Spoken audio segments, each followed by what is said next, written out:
Good afternoon. This is the Macbeth Act V supplemental lecture.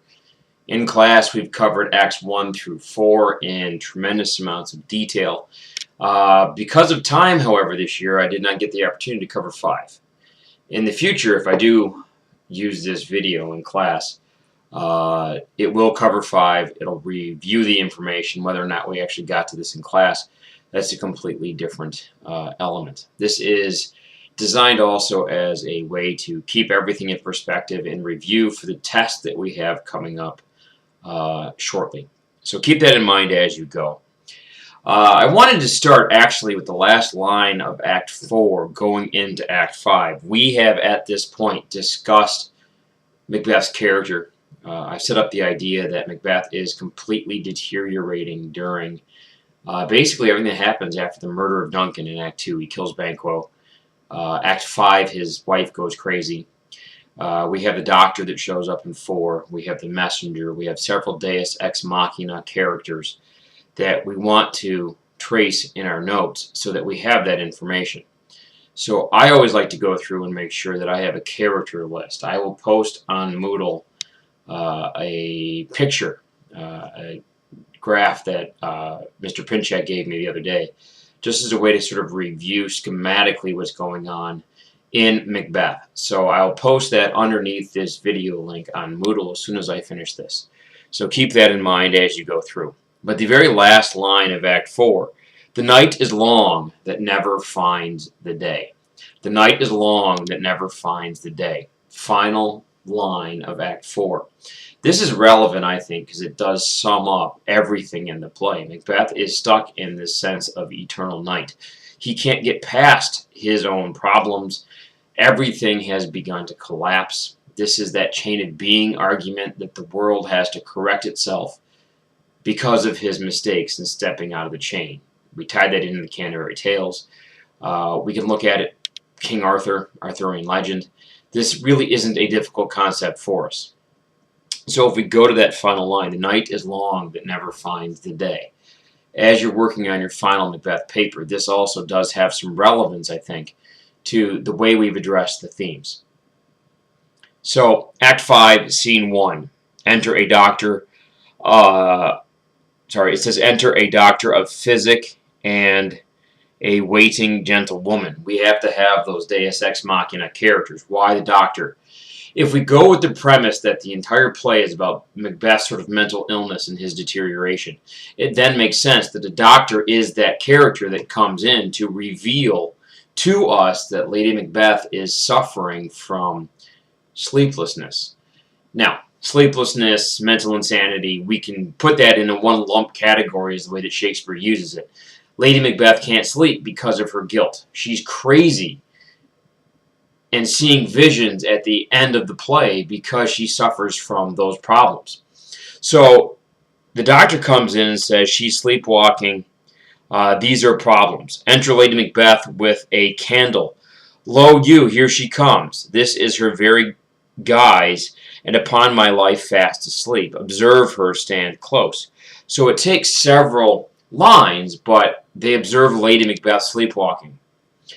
I'm going to attach this to the floating dagger speech that Macbeth gave, the way he justifies his actions pretty much with every character, and it's going to tie very much into his anagnorisis and catharsis at the end of the play.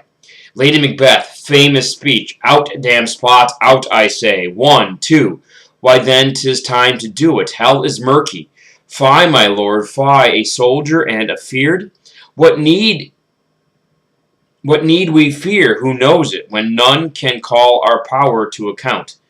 Yet who would have thought the old man to have so much blood in him? She's sitting there and she's looking at the spots of blood on her hands. It's not real blood, but it is the vision of guilt that she has from the beginning. She says after the murder of Duncan that she's going to arrange the bodies, and then she tells Macbeth to wash his hands, to wash that blood off, and she was going to do the same. This shows me correction of the chain. This shows me that Lady Macbeth has absolutely gone insane. And she goes on to talk about the Thane of Fife had a wife. Where is she now? What? Will these hands ne'er be clean? No more of that, my lord, no more o' that. You mar all with this staring. And they watch her as she goes crazy. Here's the smell of the blood still. All the perfumes of Arabia will not sweeten this little hand. Oh, oh, oh. And then she says again, wash your hands, put on your night gown, look not so pale. I tell you yet again, Banquo's buried. He cannot come out on his grave. To bed, there's knocking at the gate. Come, give me your hand. What's done cannot be undone. To bed, to bed, to bed. Lady Macbeth sums up the murder of Banquo. He can't come and get you. But she also references the knocking, which is based on what we've talked about in class, is hugely significant. It's guilt. So in basically 75 lines, we get a huge presentation of what's happening to correct the ideas in this play.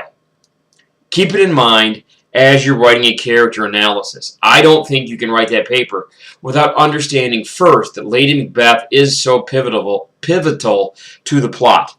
The doctor ends the scene with foul whisperings are abroad. Deeds do breed unnatural problems. Infected minds to their deaf pillows will discharge their secrets. God forgive us all. Look after her. Remove from her the means of all annoyance. And still keep eyes upon her. So good night. My mind she has mated and amazed my sight. I think, but dare not speak. And the doctor is out. Scene 2 is Mentheth, Caithness, Angus, Lennox, and the soldiers. So again, we're quickening the plot. We're going now after Macbeth. And I think that's all well and good. The whole scene is 31 lines. So that one you don't need too much of me to make sure you understand what's occurring there. Scene 3, Macbeth. Bring me no reports, let them fly all, till Burnham Wood remove to Dunsinane. I cannot taint with fear. What's the boy, Malcolm? Was he not born of woman? The spirits that know all mortal consequence have pronounced me thus. Fear not, Macbeth. No man that's born of woman shall e'er have power upon thee. Then fly, false thanes, and mingle with the English epicures.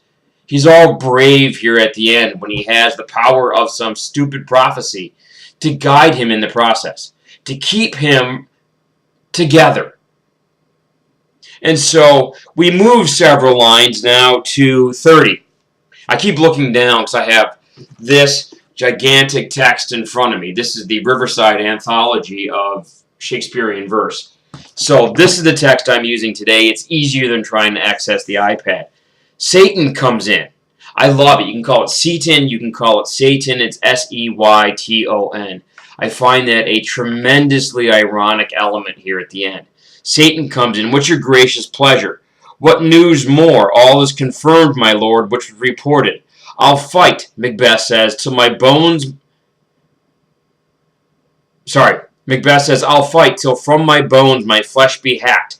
Give me my honor. This is that beating of the breast. This is that idea that Macbeth is going to go out and conquer the world, and he doesn't care. And he takes all of that emotion and he throws all the logic away and says, I don't care, I'm going to do it, and everything is going to be wonderful. Yeah, but the guy's not very smart.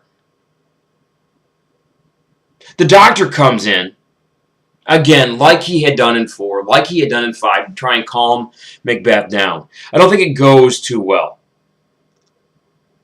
Macbeth says at the end of the scene, bring it after me. I will not be afraid of death and bane till Burnham Forest comes to Dunsinane. And the doctor says, were I from Dunsinane away and clear, prophet again should hardly draw me here. Macbeth says, till the prophecy comes true, I'm not going to worry about it. The doctor, again, pivotal. I would include the doctor in my paper if it were me, or I would look at it on the test. The doctor becomes important because he says, look, hey, pay attention. Shakespeare has this guy almost like he's talking to the audience. Almost like he's saying, hey, look, this is really important. So scene 4 comes in. Drums and colors, Malcolm, Seward, Macduff, Seward's sons, Mentheth, Caithness. We have all these characters that come in just to make sure the The battle scene is tremendously fantastic at the end, and then they have conversations. Macduff speaks. If you look at around line 8 or 9, a cry within of women. What is that noise? Sayward says, it is the cry of women, my good lord, and then exits. Macbeth then says, I have almost forgot the taste of fears. The time has been, my senses would have cooled to hear a night shriek, and my fell of hair would at a dismal treatise rouse and stir as life were in it. I have supped full of horrors. Direness, familiar to my slaughterous thoughts, cannot once start me. I am not going to be worried about this.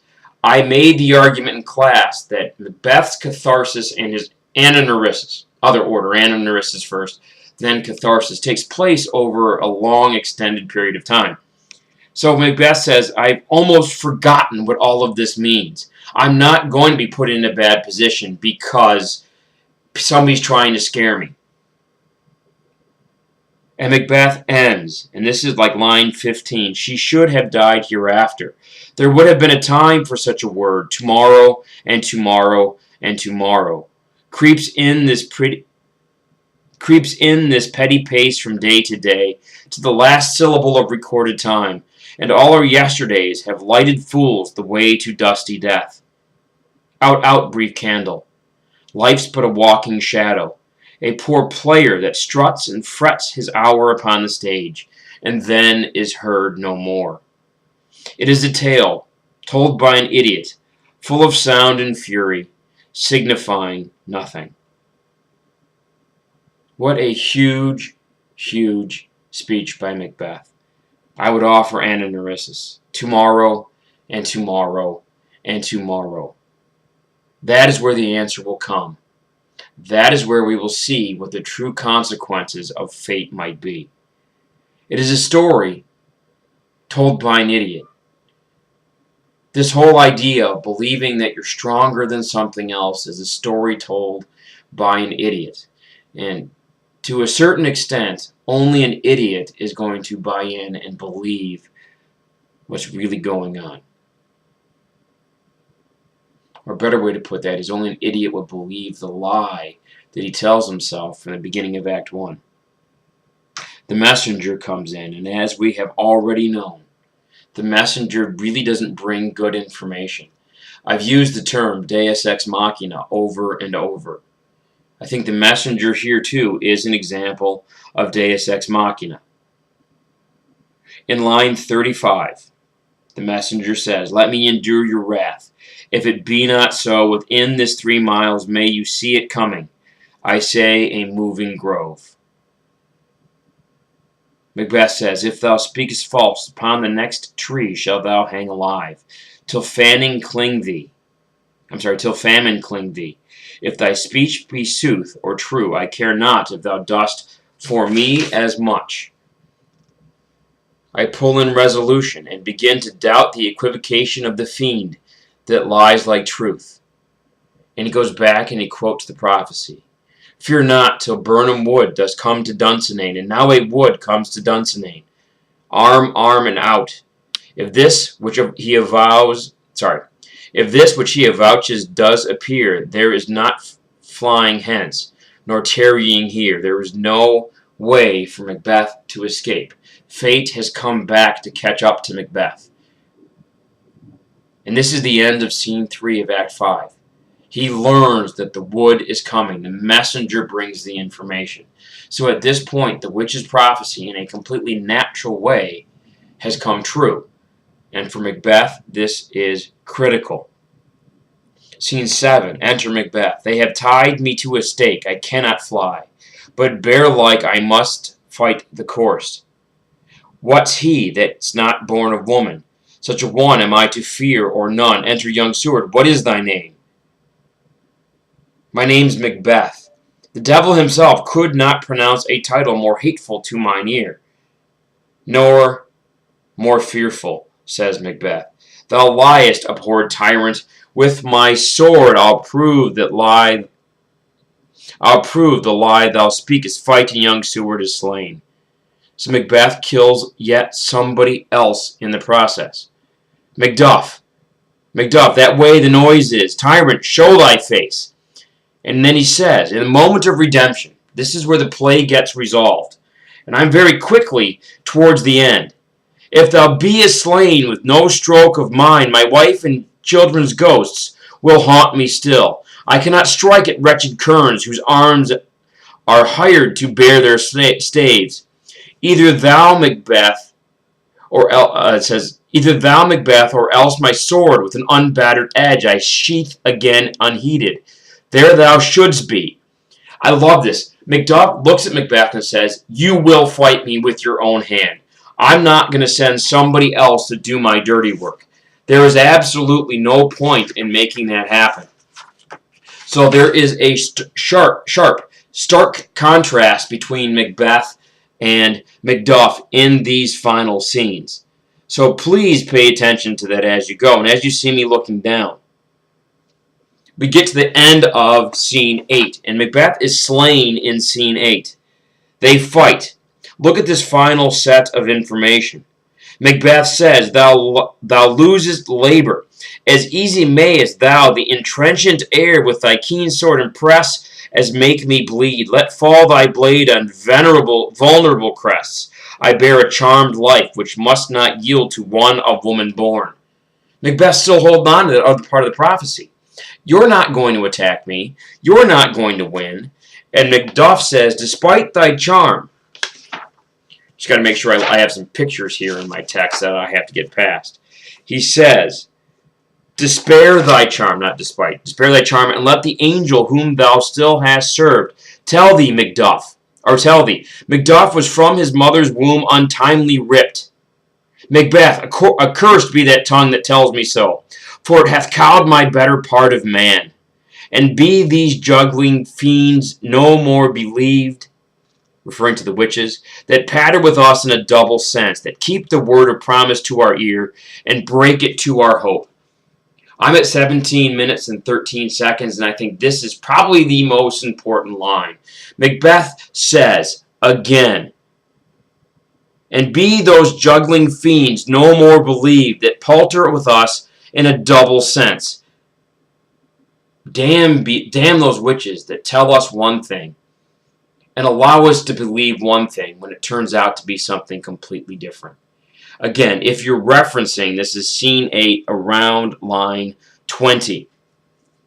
Macduff then says, it says, then yield thee, coward, and live to be the show and graze of... And let me start that over. Macduff says, then yield thee, coward, and live to be the show and gaze o' the time. We'll have thee, as our rarer moments are, painted upon a pole and underwrit. Here may you see the tyrant. I will not yield. I will not yield. Even though Macbeth knows here at the end of his life and at the end of the play that he's in deep trouble, he refuses to yield. And I think really we're getting down to the sort of the meat of what this whole play was about. Macbeth is so very willing throughout the course of the play to listen to everybody else. And at the end, he finally becomes that man that he was trying to be the entire play. That person that he was trying to develop. But alas, it didn't work for him.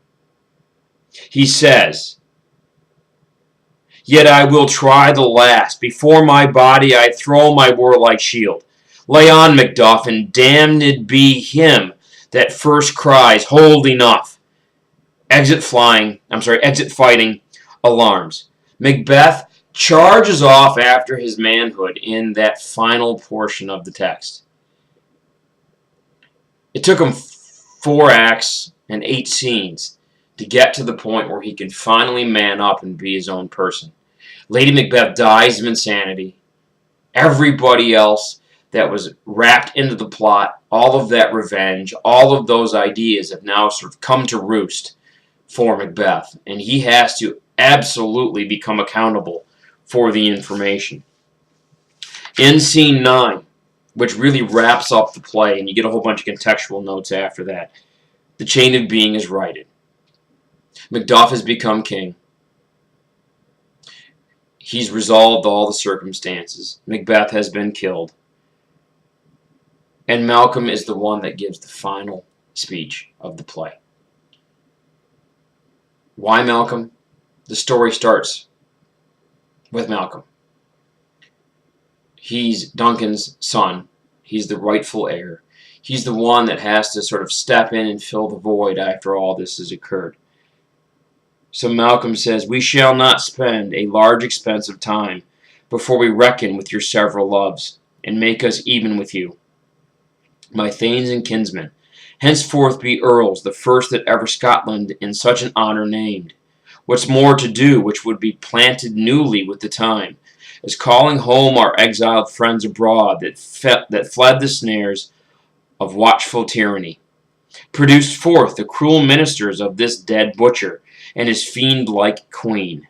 That is line 35. Seems to me that Malcolm is the king. It's not Macduff. It's Malcolm. So even though I was leading you astray in class, this certainly seems important. And at the end, he's saying, look, all of you that fled Macbeth in terror and in fear, it's time to come home. We're going to restore the order. We're going to set up earls. We're going to sort of create a division of power that didn't exist before. We're going to take this moral hegemony, this moral, or this hierarchy, or this aristocracy, and we're going to change that and divide up the labor. I mentioned to you before that this play is about what does it mean to be a good king?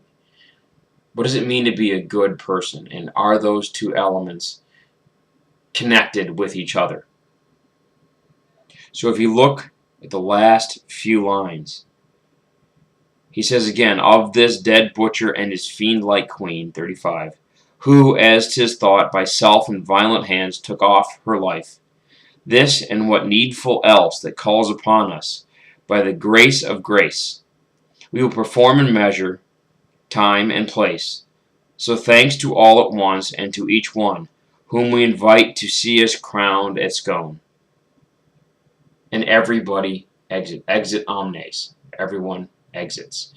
The play ends with, "We have restored the chain of being. Malcolm is now king. Macduff has done his job. Macbeth and Lady Macbeth, traitors to the crown," which mirrors MacDonald at the beginning, mirrors the speech given by Lady Macduff about her husband and how he left, is reflected in the speeches given in Act 5, is reflected in the speech in Act 4 by young Macduff before he's killed.